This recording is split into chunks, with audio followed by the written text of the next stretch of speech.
చివరిగా 2వ దినవృత్తాంతముల గ్రంథము 20వ అధ్యాయం 15వ వచనం ఒకసారి చదువుదాం. యూదావారులారా, యెరూషలేము కాపురస్తులారా, యెహోషాపాతు రాజా, మీరందరూ ఆలకించుడి. యెహోవా సెలవిచ్చినదేమనగా, ఈ గొప్ప సైన్యమునకు మీరు భయపడకుడి, జడీకుడి. ఈ యుద్ధము మీది కాదు, దేవుడే జరిగించును. చూడండి ప్రియదేవుని బిడ్డలారా, గమనించండి. ఈ మాటలో మీరు చూడగలిగితే యుద్ధం ఎవరిదని చెప్పండి. ఇప్పుడు చెప్పండి. అక్కడ ఉంది, యుద్ధము మీది కాదు. యుద్ధం ఎవరిదంట? ఆయిందే. ఆయనే తన పక్షాన్ని ఏం చేస్తాడో తెలుసా? మన పక్షాన ఆయన యుద్ధం చేసేటువంటి వాడుగా ఉన్నాడని ప్రభు పక్షాన్ని మాటలు నేను తెలియజేస్తున్నాను. ప్రియదేవుని బిడ్డలారా, నేను ముగింపులోనికి వచ్చాను. మొట్టమొదటిగా మనము వివేకం కలిగినటువంటి వారుగా మనం ఏం చేయాలి తెలుసా? యుద్ధం చేయాలి. ఎలా యుద్ధం చేయాలంటే దేవుణ్ణి ప్రేమిస్తూ మనం యుద్ధం చేయాలి. రెండోదిగా దేవునికి లోబడుతూ మనం యుద్ధం చేయాలి. అపవాదిని ఏం చేయాలి తెలుసా అండి? ఓడించే విధంగా, అపవాదిని మనము లయపరిచే విధంగా యుద్ధం చేయాలి. ఇక మనం చూడగలిగితే అలా యుద్ధం చేస్తేనంటండి దేవుడు మనం చనిపోయిన తర్వాత ఆయన పరలోక రాజ్యంలో మనకేమిస్తాడో తెలుసండి? చోటిస్తాడు. నా తండ్రి సింహాసనం మీద ఈ లోకంలో ఎవరైతే యుద్ధం చేస్తున్నారో, నన్ను ఎవరైతే ఆశ్రయిస్తారో, నన్ను ఎవరైతే ప్రేమిస్తున్నారో, మీ అందరి పక్షాన నేను నా తండ్రి దగ్గర మీ అందరికీ స్థలాన్ని, సింహాసనాన్ని సిద్ధపరుస్తాను. యుద్ధాలు ఎన్ని రకాలో తెలుసండి? చాలా రకాలుగా ఉన్నాయి. కానీ ఇప్పటి వరకు మనం చూసుకున్నటువంటి యుద్ధాలు ఎన్ని రకాలుగా ఉన్నాయంటే బైబిల్ గ్రంథంలో 3 రకాలైనటువంటి యుద్ధం. మొట్టమొదటిగా మనం చూడగలిగితే అక్కడ వ్రాయబడినటువంటి మాట, యుద్ధము ఎవరి పక్షాన్ని చేస్తాడో తెలుసా? యుద్ధ పక్షాన్ని యుద్ధం చేస్తాడు. యుద్ధం జరుగుతూనే ఉంటుంది. అంటే ప్రతిరోజు జరిగేటువంటి మీ రోజు యుద్ధంలో ఆయన మీ పక్షానే ఉంటాడంటే ఎవరి పక్షానికి వెళ్ళడంట. గుర్తుపెట్టుకోండి, మీ పక్షానే ఉన్నాడు దేవుడు. ఏమండి? మీ పక్షానే ఉన్నాడు. రెండోదిగా దేవుడు ప్రియమైన బిడ్డలారా, మీ పక్షానుంటూ మీ కొరకు మాత్రమే ఆయన యుద్ధం చేస్తూ ఉంటాడు. ఎందుకు అలా చేస్తున్నాడంటే ఆ యుద్ధము ఎవరితో తెలుసా? మీది కాదంట, ఆ యుద్ధము ఆయిందంట. ఎందుకు తెలుసా? మీ పక్షా నుండి మీ కొరకు యుద్ధం చేసేటువంటి వాడుగా ఉన్నాడు. అంటే దీన్ని బట్టి మీరు అర్థం చేసుకోగలిగితే మీరొకరు ఆయన ఒకరు కాదు, ఆయనే మీరు, మీరే ఆయన. దేవునికి స్తోత్రం. చూసారా? మహిమోన్నతమైనటువంటి ఆ గొప్ప దేవుడు మిమ్మలను అంత గొప్ప స్థితిలో ఉంచడానికి ఇష్టపడుతున్నాడు. కనుక మనం యుద్ధానికి భయపడొద్దు. ప్రతిరోజు ప్రార్థన చేద్దాం. మనకున్నటువంటి సమస్యలను ఎదుర్కొందాం, మనకున్నటువంటి అక్రతలను ఎదుర్కొంటాం. ఈ రోజు నుంచి నేను అంటున్నటువంటి మాట మీరు బాగా వినండి ప్రియ దేవుని బిడ్డలారా. యుద్ధము యెహోవాదే. యుద్ధము ఆయన పక్షానే జరుగుతుంది. యుద్ధము మీ కొరకు ఆయన చేస్తున్నాడు. ఆయనదే యుద్ధం. నిజంగా చెప్పండి, ఈ లోకంలో మనం ఎంత బలసాలను పిలుచుకొని యుద్ధం చేసినా ఏదో రోజున గడి ఏమవుతుందో చెప్పండి? ఏం చేస్తాడు? ఓడిపోతాడు. బలం ఉండదు వాడికి, అందరికీ ఉంటుందా? కానీ నిజంగా చెప్పండి, దేవుడు చరిత్రలో ఓడిపోతాడా? చెప్పండి. మరి దేవుడు అంతటి వాడే నీ కొరకు నిలబడ్డాడు.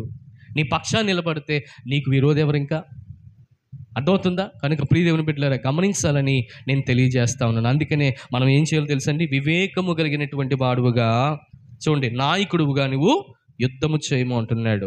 రెండోదిగా అంటున్నాడు కింద, ఆలోచన చెప్పువారు అనేకులుండుట రక్షణ కరము అన్నాడు. కనుక మనకు కూడా ఆలోచన చెప్పేవారు ఉండాలి. ఎవరు ఆలోచన చెప్తారు? నువ్వు ఇలా ఉండమ్మా, దేవుడు నీ కొరకు ఏం చేస్తాడు? యుద్ధం చేస్తాడు. దేవుడు మీ పక్షాన్ని యుద్ధం చేస్తాడు. హలో, ఆ యుద్ధం అయింది కాదు, ఎవరిదో తెలుసా? నీది. అయితే నీ కొరకు చేసినటువంటి యుద్ధము ఇప్పుడు ఆయనే చేసుకుంటున్నాడంట. దేవునికి స్తోత్రం. దాన్ని బట్టి మీరు ఆలకించండి, ఆయన మిమ్మల్ని ఎంతగానైతే ప్రేమిస్తున్నాడో. ఇప్పుడు ఇలాంటి ఆలోచన చెప్పేవారు ఎవరున్నారు? మీరు ఎవరికైనా చెప్పగలుగుతారా? అమ్మా, బాధపడొద్దు, కన్నీళ్ళు కార్చొద్దు, దుఃఖపడొద్దు కదండి. మన పక్షాన మన దేవుడు ఉన్నాడు. ఆయనే చేస్తాడు యుద్ధం. మన యుద్ధం అంతా కూడా ఆయనే చేస్తాడు. మన పిల్లల యుద్ధం, మన చదువుల యుద్ధం, మన ఉద్యోగాల యుద్ధం, మన వ్యాపారాల యుద్ధం, లేకపోతే మనకు సంబంధించినటువంటి అనారోగ్యాల యుద్ధం, నువ్వు ఎటువంటి బాధల్లో ఉన్నావో, ఎటువంటి సమస్యలు ఉన్నావో, ప్రతి సమస్య నుండి కూడా ఆయనే యుద్ధం చేసి మనకేమిస్తాడు తెలుసా? జయాన్ని ఇస్తాడంట. జయాన్ని ఇస్తాడు. ఆ జయం మీకు కావాలా? ఆ జయంలో ఉండడానికి ఇష్టపడుతున్నావు అయితే మీరు జ్ఞాపకం చేసుకోవాలి, మీరు దేవుణ్ణి ప్రేమించండి, అపవాదిని మాత్రం ఎదిరించండి. అప్పుడు వాడు మీ దగ్గర నుంచి పారిపోయాడు అనుకోండి, వాడు ఓడిపోతాడు, నువ్వు గెలుస్తావు. నువ్వు గెలిస్తే రాజసింహాసనం ఎవరిదో తెలుసా? ఎవరిది? నీదే. ఆయన సింహాసనం నీదే. కనుక మనం జ్ఞాపకం చేసుకోవాల్సినటువంటి ఒకే ఒక విషయము, ఈ రోజున మీరందరూ కూడా యుద్ధానికి సిద్ధం కండి. యుద్ధానికి సిద్ధం కావాలి. ఈ రోజున ప్రియమైన బిడ్డలారా, ఎలక్షన్స్ మూమెంట్లో ఉన్నారు అందరూ కూడా, అవునా కదా? మొన్నటి వరకు ఏమిటో తెలుసా కదండి, చాలా ఫైర్గా ఎలక్షన్స్ అన్నీ జరిగాయి. ఇప్పుడు మళ్ళీ ఎలక్షన్స్ రాబోతున్నటువంటి ముందు రోజులు చూసారా, 4వ తారీఖున మళ్ళీ రిజల్ట్స్ వచ్చాయనుకోండి, చాలా హోటాహోటీగా ఉంటుంది కదండి. ఎవరు గెలుస్తారు, ఎవరికి యుద్ధం కదండి. ప్రభుత్వాల్లో మార్పులు, ప్రజల్లో మార్పులు, చాలా రకాలైనటువంటి మార్పులు సంభవిస్తూ ఉన్నాయి. ఎన్నిటిని జయించాలంటే మనం కూడా ఏమన్నా తెలుసా, దేవుని మీద మాత్రమే ఆధారపడి ఉండాలి. నేను చివరికి ఒక మాటను చెప్పి నేను ముగిస్తానండి, దయచేసి గమనించండి. ఆ మాట ఏంటంటే, నాకు చాలా బాగా నచ్చినటువంటి ఈ మాటను మీకు జ్ఞాపకం చేస్తాను. కింద వచనం అన్నాడు, ఆలోచన చెప్పువారు అనేకులుండుట. చెప్పండి ఏంటంట? రక్షణ కరం.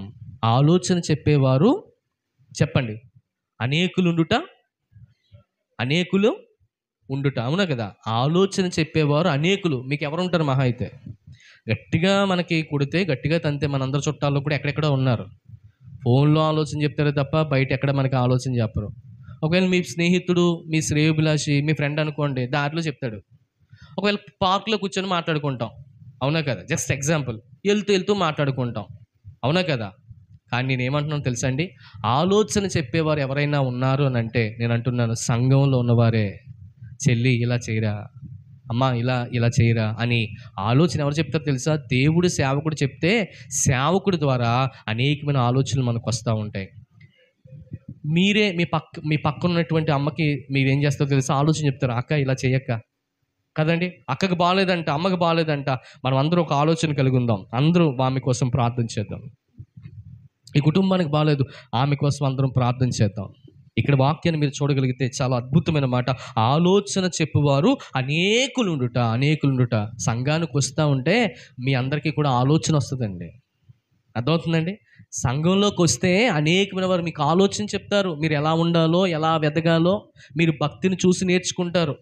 ఆమెను చూసి, ఈయన చూసి, బయట ఉన్నటువంటి వారిని కాదు, ప్రియ దేవుని బిడ్డలారా గమనించాలి, లోకంలో ఉన్నటువంటి వారిని కాదు, లేకపోతే నటించేవారిని కాదు. గమనించండి, ఇక్కడ జీవిస్తున్నటువంటి ప్రభువుని చూసి, ప్రభు సంఘాన్ని చూసి మనం ఏం చేస్తాం తెలుసా? నేర్చుకుంటాము. ఆ నేర్చుకున్నటువంటి విధానాన్ని బట్టి ఆలోచన చెప్పేవారు అనేక మంది ఉంటారు. ఈ అన్ని ఆలోచనలు మనల్ని ఎక్కడ నడిపిస్తుందో తెలుసండి? రక్షణకు నడిపిస్తున్నాయంట. రక్షణ అంటే ఏంటి చెప్పండి? మనకి ఎటువంటి దెబ్బ తగలకుండా, అపవాది వేస్తున్నటువంటి ప్రతి ఒక్క అగ్ని బాణాలు, తంత్ర బాణాలు తగలకుండా కదండి, వాక్యం అనేటువంటి ఖడ్గంతో మనం ఏం చేయబడతాం తెలుసా? మనం తట్టుకుంటాము. తద్వారా దేవుడు మనల్ని నిలబడతాడు. అపవాదిని మనం ఎదిరిస్తాము, అపవాది నుంచి తప్పించుకుంటాం. ఇవన్నీ తప్పించుకోవాలంటే నీకెవరు ఉండాలి తెలుసా? నీకు ఒక మంచి స్నేహితులు ఉండాలి. ఆ స్నేహితులు ఎవరో ఉండరు, బయట ఎక్కడ ఉండరు, మందిరంలో ఉంటారు. అందుకని మందికి రమ్మని చెప్తున్నాం. మందిరంతో ఉన్న వారితో సహవాసం చేయమని చెప్తాం. పరిశుద్ధులతో సహవాసం చేయండి, పరిశుద్ధమైన సంఘంతో సహవాసం చేయండి. అలా చేయగలిగితే దేవుడు మీ జీవితాల్లో కార్యం చేస్తాడు. అలాంటి వారు ఉండుటంటండి మిమ్మల్ని ఎక్కడ తీసుకెళ్తుందో తెలుసా? రక్షణలోకి తీసుకెళ్తుందంట. రక్షణలోకి. బయట వారు ఎక్కడికైనా తీసుకెళ్తారు మిమ్మల్ని అంటే ఎక్కడికి తీసుకెళ్ళరు. తీసుకెళ్తూ ప్రియమైన బిడ్డలు గమనించండి, బలి చేసేస్తారు మనల్ని అందరినీ. కానీ సంఘం, ప్రియమైన బిడ్డలారా, సంఘం కొరకు ఆయనే మన కొరకు ఏమైనా తెలుసా? బలి అయిపోయాడు. దీన్ని బట్టి ఆలోచించండి. మీ కొరకు ఇక్కడ అనేకమైన వారు ఉన్నారండి. ప్రతి శుక్రవారం మీకోసం ప్రార్థన చేసేవారు కొన్ని వందల మంది ఇక్కడ ఉన్నారండి. మనకు ఉన్నటువంటి మందిరాల్లో కొన్ని వందల మంది ఉన్నారండి, విజ్ఞాపన చేస్తున్నారండి. ప్రతి శుక్రవారం సేవకులుగా మేము విజ్ఞాపన చేస్తామండి. ఈ ప్రదేశం కోసం విజ్ఞాపన చేస్తున్నాం, ఈ ప్రాంతం కోసం విజ్ఞాపన చేస్తున్నామండి. మీకున్న వ్యక్తిగతమైనటువంటి సమస్యల కోసం, మీ కుటుంబాల కోసం, మీ యొక్క కుటుంబంలో ఉన్నటువంటి బిడ్డల కోసం, మీకున్నటువంటి బంధుమిత్రులందరి కోసం విజ్ఞాపన చేస్తున్నటువంటి వారుగా ఉన్నాం. అలాంటి వారిని మనము కనుగొనుట, లేకపోతే అలాంటి వారిని మనం ప్రియ దేవుని బిడ్డలారా గమనించండి, వాక్యం చెప్తున్నటువంటి మాట ఆలోచన చెప్పువారిని కనుగొనడం, అది మనకు ఎలాంటిదో తెలుసా? ఎలాంటిదంట? రక్షణకు మూలంగా జీవితంలో కార్యం చేస్తాడు. అట్టి ఆశీర్వాదాలు పరిశుద్ధాత్మ దేవుడు మనకిచ్చి ముందుకు నడిపించును గాక.